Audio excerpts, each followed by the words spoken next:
And because I believe in being kind and welcoming to guests, we're going to let our guests go first today, and we'll start with Senator Sanders. Senator Paul, thank you very much for holding this hearing, and let me thank our panelists for, without exception, their very cogent testimony. Article 1, Section 8 of the Constitution states very clearly, and I quote, "Congress shall have the power to declare war," end quote. Founding fathers gave the power to authorize military conflicts to Congress for one very simple reason. Congress is the branch of the government that is most accountable to the people. There is no question but that over the years, Congress has allowed its authority over this very important issue of war-making to ebb.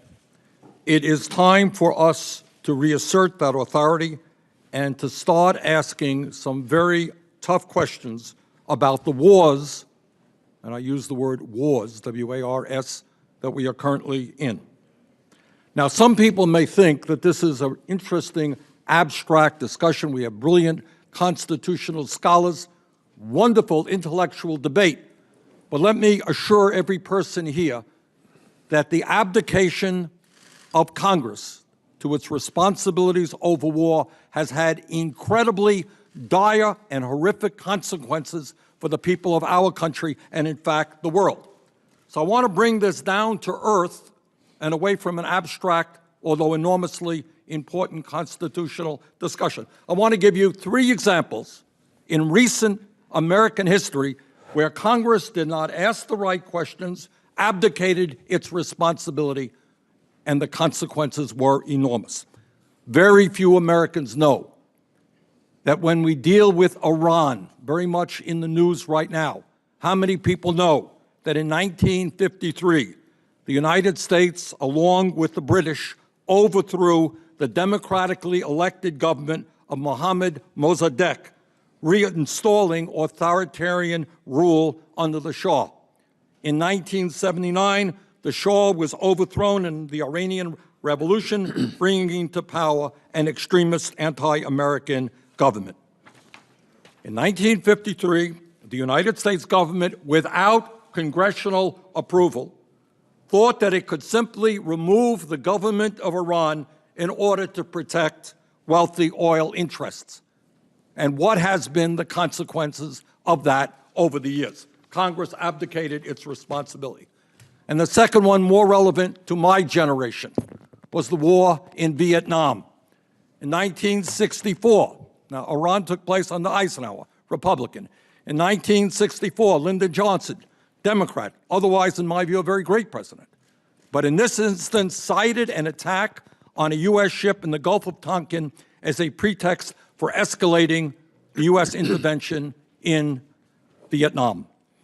But we now know from his own recordings that Johnson himself doubted that story about that attack. Johnson's administration misled both Congress and the American people into a war that resulted in the loss of over 50,000 American soldiers and over 1 million Vietnamese. Congress was lied to. There was no serious debate about American intervention in that war. Third example, more recently, that we all remember was Iraq.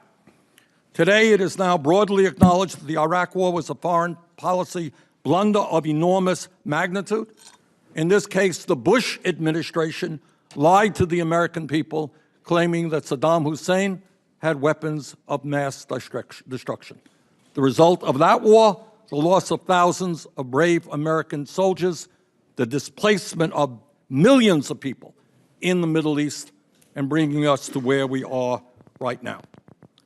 In other words, what we have seen is time and time again, disasters occur when administrations, Democrat and Republican, mislead Congress and the American people, and when Congress fails to do its constitutional job in terms of asking the hard questions of whether or not we should be in a war.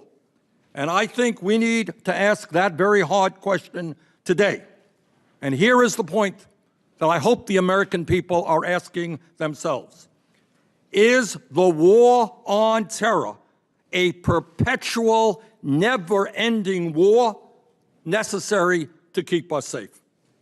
I personally believe that we have become far too comfortable with the United States engaging in military interventions all over the world.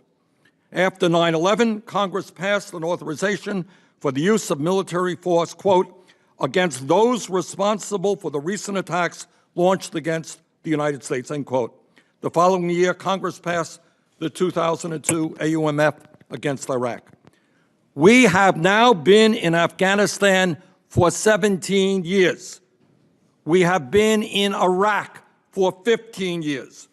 We are occupying a portion of Syria, and this administration has indicated that it may broaden that mission even more. We are waging a secretive drone war in at least 5 countries. Our forces right now, as we speak, are supporting a Saudi-led war in Yemen, which has killed thousands of civilians and has created the worst humanitarian crisis on the planet today. Clearly, these outdated and expansive AUMFs have been used by 3 different administrations, Republican and Democrat, as a blank check for the president to wage war without congressional consent or oversight. Meanwhile, we are currently, quote unquote, fighting terrorism in some 76 countries, with an estimated cost of $5.6 trillion and untold lives lost since 2001. I think it is very clear, and our panelists, I think, made the point extraordinarily well, without exception, that the time is long overdue, Mr. Chairman, for the United States Congress to respect the Constitution of this country and to stand up for that Constitution and to demand that it is the Congress of the United States, not a president, who determines whether our young men and women are put in harm's way. Thank you again, Mr. Chairman. Let me ask you this question, and you may well have gone over it when I wasn't in the room. When we talk about giving the president today virtually complete authority, if we read in the paper that the president decided to bomb someplace tomorrow, nobody would blink an eye, right? That's what we've seen for decades. You talk about the precedential impact of allowing presidents to do this.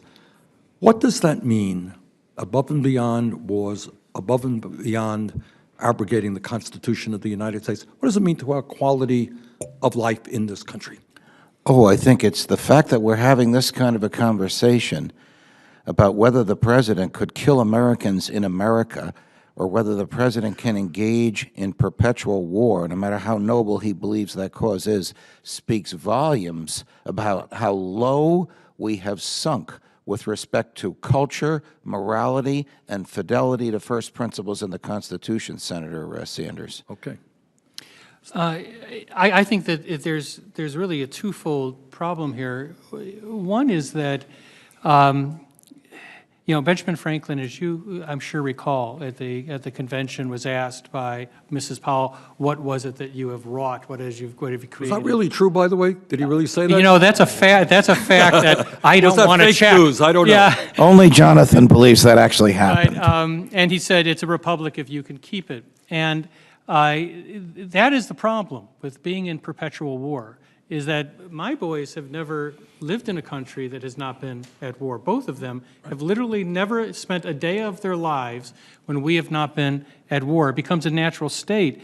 And the example of that is one of the most chilling things I saw in my lifetime was when Eric Holder went to my alma mater law school to announce the kill policy of the Obama administration, said that the administration was now asserting the right to kill an American citizen on the president's sole authority, without charge, without conviction, and that he believed he had that authority that was inherent in Article 2. And instead of having any objections, a room full of leading law professors and judges applauded an attorney general saying the president has the inherent right to kill any of you. And the reason this becomes dangerous is take a look at the OLC opinions that we talked about recently. In the OLC opinion, they argued the president had unilateral authority to go to war without the approval of Congress because of, quote, the historical gloss of past wars. So what has happened is that this body, because it has acquiesced for so long, that is now being used as an interpretive That's the precedent that they're using. That's right. Yes. Yeah. Senator Sanders, I was really struck by something you said earlier, which was to talk about kind of what this is like, what this is all about in reality, Right. as opposed to theory. And I do think that one of the dynamics around this discussion about putting together a new AUMF is that this has become kind of a lawyer's game among lawyers about law, right? It's like one big logic game. And you know, it's telling here, although, you know, I don't want to be off this panel, right? But we're all, you know, 3 lawyers here on this panel. Literally one hearing in front of the Senate Foreign Relations Committee was 2 lawyers there. The earlier versions of this, which, you know, kind of came out of some of the Lawfare blog writers and thinkers there, there were panels both in the House and the Senate earlier. There were all lawyers on those, right? And a lot of it just gets tossed around as well, kind of how we haven't done this in 17 years, so how do we like rearrange the words on the page? Right. Right? And you know what? One of the things that, you know, we've been trying to bring home to people and talking about the Corker-Kane AUMF is, you know, without even going to new groups, you know, look at it has Al-Shabaab and it has Somalia, right? I have a 16-year-old too, all right? Do I want my 16-year-old going to war against Al-Shabaab in Somalia? My son probably can't find Somalia on a map, and probably very few people even in this room know who Al-Shabaab is, right? But this basically would be Congress. Now, that's not even like turning what the president comes up with. Right. This would be Congress saying the United States can go to war against Al-Shabaab in Somalia. That doesn't mean just sending a drone there, here and there, right? That means if the president wants to send 200,000 troops there and go in all-out house-to-house fighting, Right. as we did in Afghanistan and Iraq, we could do that. And All right, Congress would my be time on is, the- it's right. Let me just, Senator Paul, thank you very much for calling this here. I thought I'd missed some of it, but what I heard was just really very important, and I want to thank all 3 of you for your efforts. Thanks for being here, and thanks for all you're doing.